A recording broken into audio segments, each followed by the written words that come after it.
Well, we're up in the higher elevations of the Botanic Gardens today, and one of the plants that we're going to be looking at is 𝘪𝘯𝘪𝘧𝘰𝘭𝘪𝘢, lemonade berry.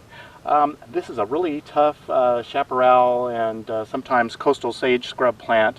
Very easy to grow, very adaptable, does well in our area.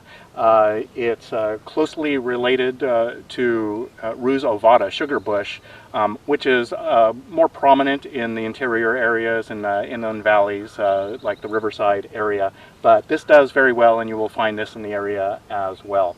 The difference between the two, whereas sugar bush has shiny leaves with smooth margins, and generally they're folded at the midrib. These leaves, sometimes they're toothed, sometimes they're not. They can be highly variable. They have a more of a flat matte finish to them, but still a pretty green, sometimes almost a bluish green, with a little red in the stems. And in early spring, you'll get these flowers, nice light pink flower clusters that form at the terminus of the branches. Again, this is a very adaptable plant, extremely drought tolerant.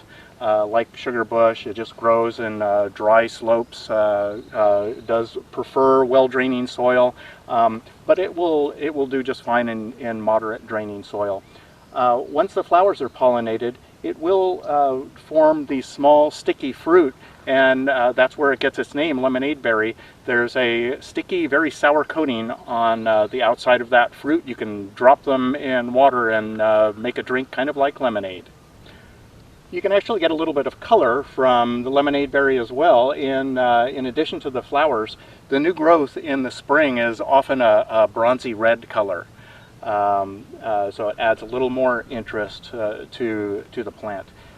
It will also get a pretty good size.